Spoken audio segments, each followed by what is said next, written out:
नमस्ते दोस्तों। हमारे देश में हर जगह नजर डालें तो प्रतिदिन एक ना एक केस ऐसा मिलता है जो लव जिहाद के बारे में कहीं ना कुछ बात होती है।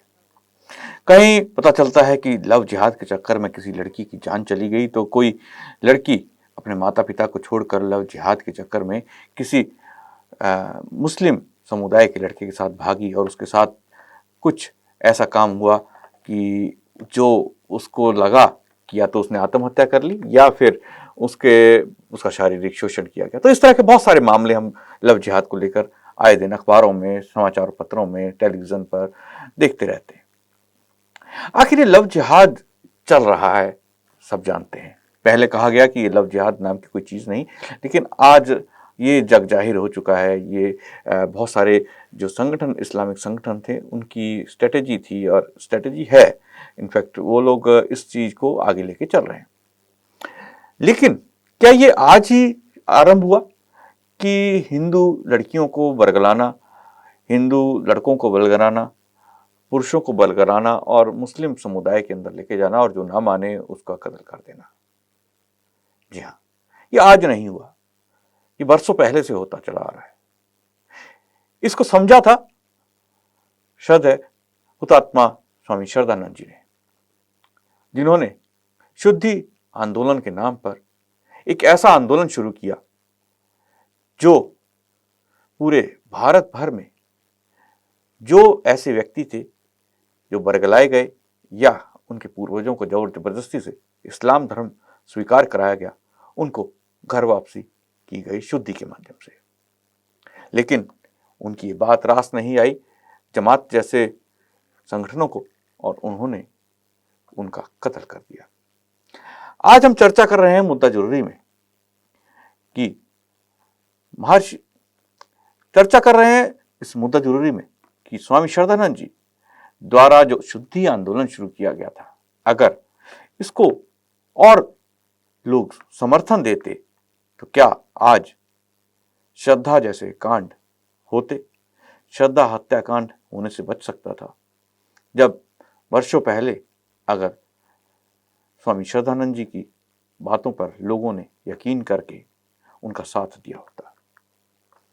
मुद्दा जरूरी में आप सभी का स्वागत है।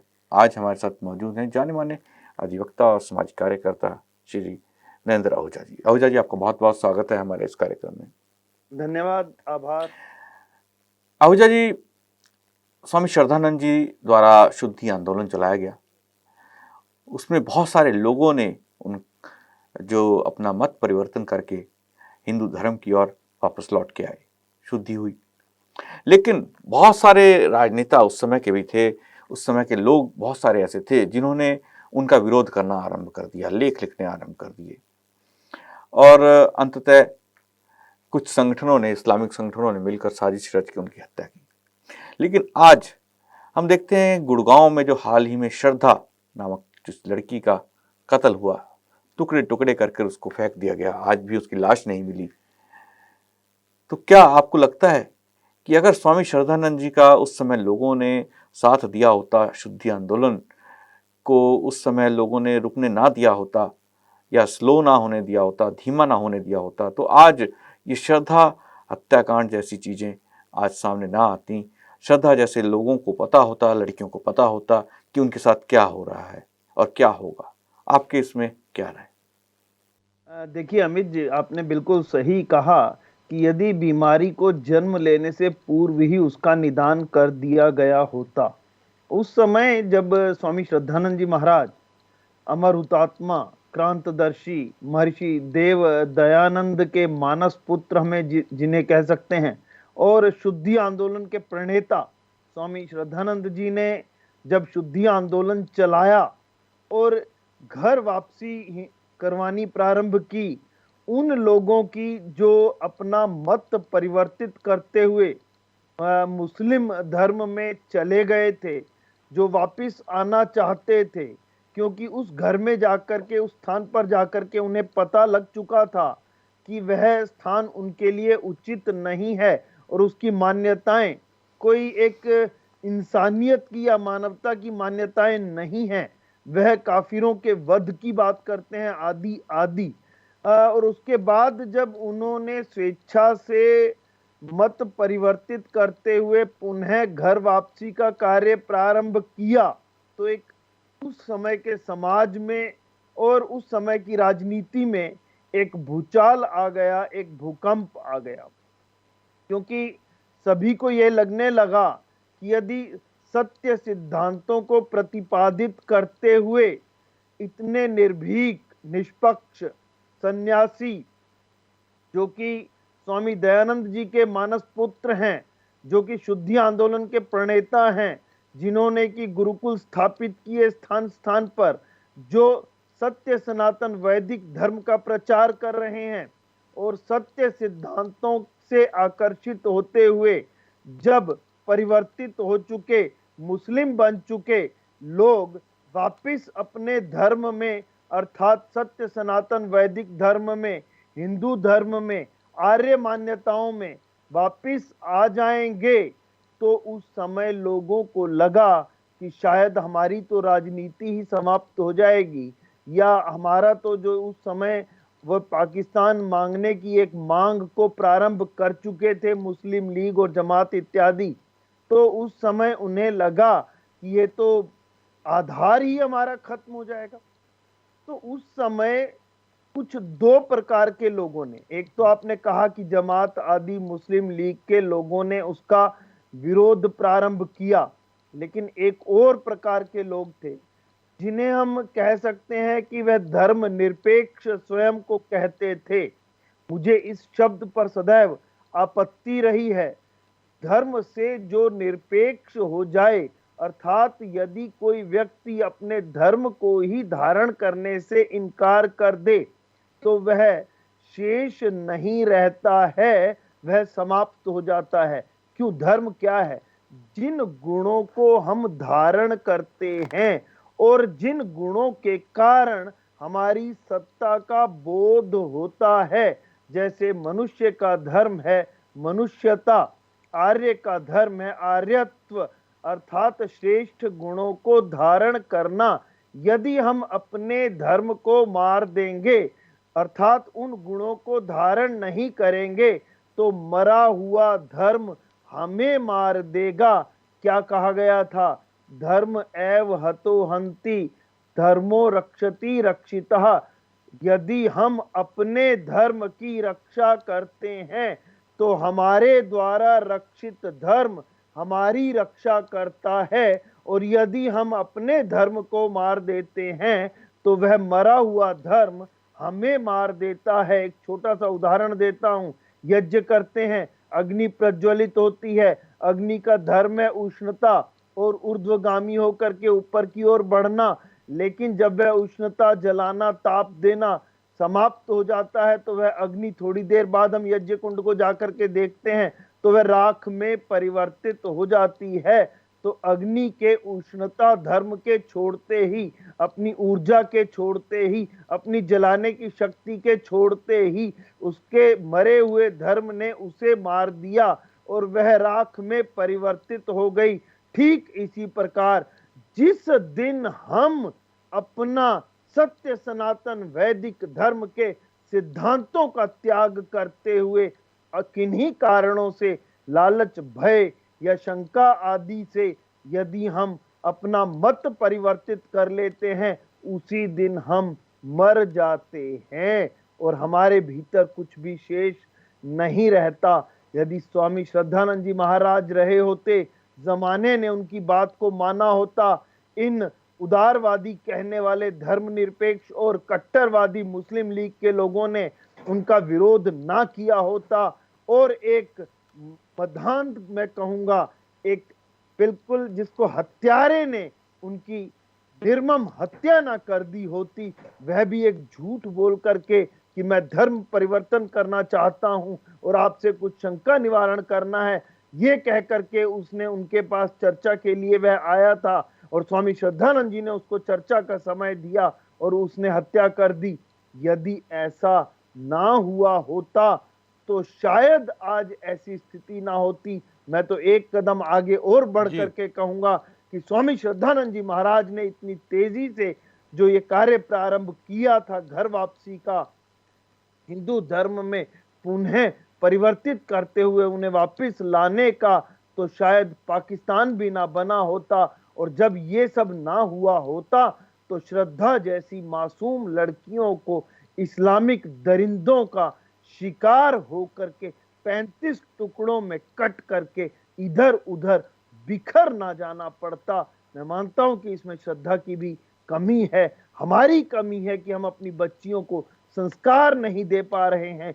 यदि हम अपनी बच्चियों को संस्कार दें तो तय रूप से, निश्चित रूप से वह बेगाने घर नहीं जाएंगी। और स्वामी श्रद्धानंद जी ने तो कहा ही यही था कि दलितों को यदि हम अपने सीने से नहीं लगाएंगे तो वह औरों के घर जाएंगे, गैरों के घर जाएंगे।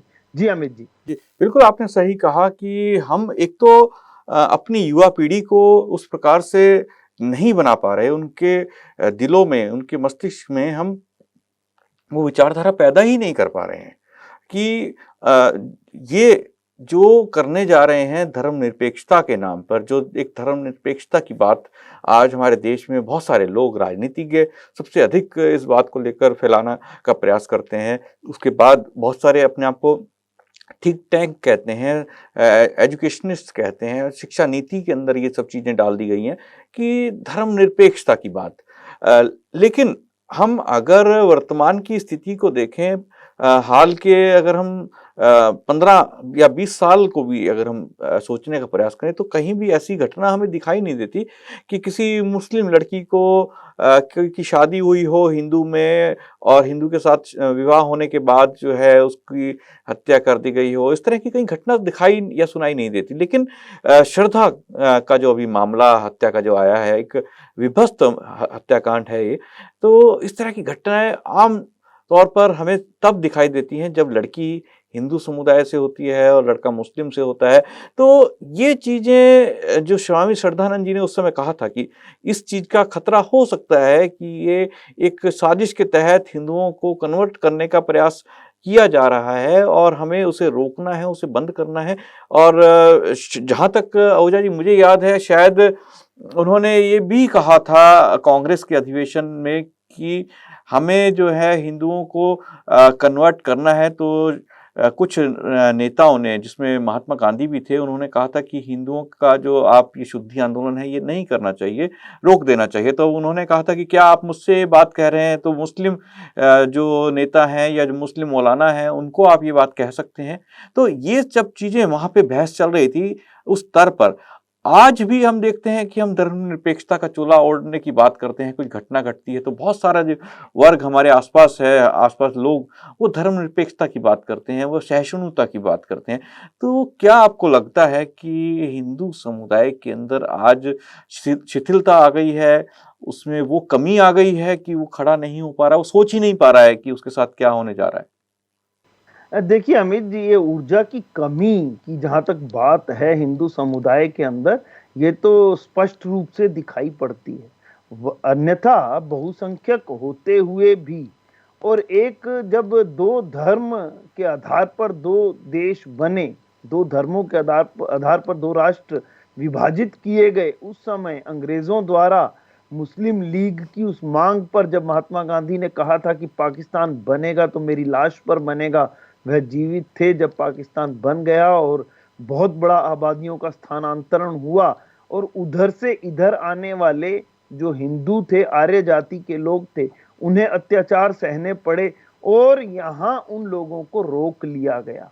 ये भी एक प्रश्न उठता है कि जब आबादियों का स्थानांतरण हो रहा था तो इसे पूरी तरह से क्यों नहीं होने दिया गया। फिर मेरे देश को अचानक धर्मनिरपेक्ष घोषित कर दिया गया।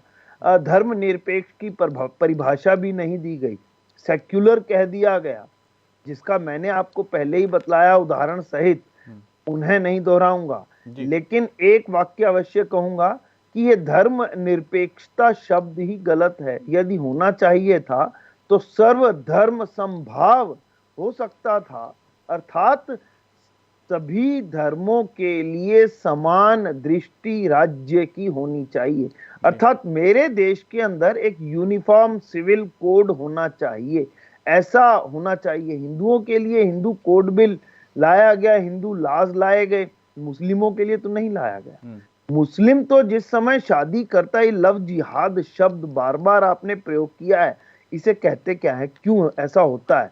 क्योंकि जैसे ही कोई मुस्लिम लड़का मुस्लिम धर्म के इतर किसी लड़की से शादी करता है तो उनका धर्म इस बात की इजाजत नहीं देता, निकाह केवल मुस्लिम लड़का किसी अन्य मुस्लिम लड़की से ही पढ़ सकता है। यहाँ महत्वपूर्ण बात है, जैसे ही आफताब ने या किसी भी मुस्लिम लड़के ने किसी हिंदू लड़की से विवाह किया तो मौलवी उससे पूर्व, विवाह निकाह पढ़ने से पूर्व, उस हिंदू लड़की का धर्म परिवर्तन करते हुए उसे मुस्लिम मत में दीक्षित कर देता है, उसे मुस्लिम बना देता है। और यही उनकी इच्छा है, अपने धर्म के मत के अनुयायियों को लगातार किसी भी माध्यम से, तलवार हो तो तलवार, डर हो तो डर, सत्ता हो तो सत्ता, और लालच हो तो लालच, या प्रेम के इस वासना के बांध में बांध करके यदि मत परिवर्तन करना हो तो वह मत परिवर्तन करना, ऐसा उनकी एक रहता है कि लगातार हम अपने मुस्लिम संप्रदाय के लोगों की संख्या और अधिक बढ़ाते हुए इस देश में भी मुस्लिमों को बहुसंख्यक कर दें, जिसे हम गजवाए हिंद नाम का एक उनका जो चलता है वो गजवाए हिंद कहते हैं, कि हम इस वर्ष तक इस देश को भी हम मुस्लिम बहुल देश बना करके एक इस्लामी राष्ट्र बना देंगे।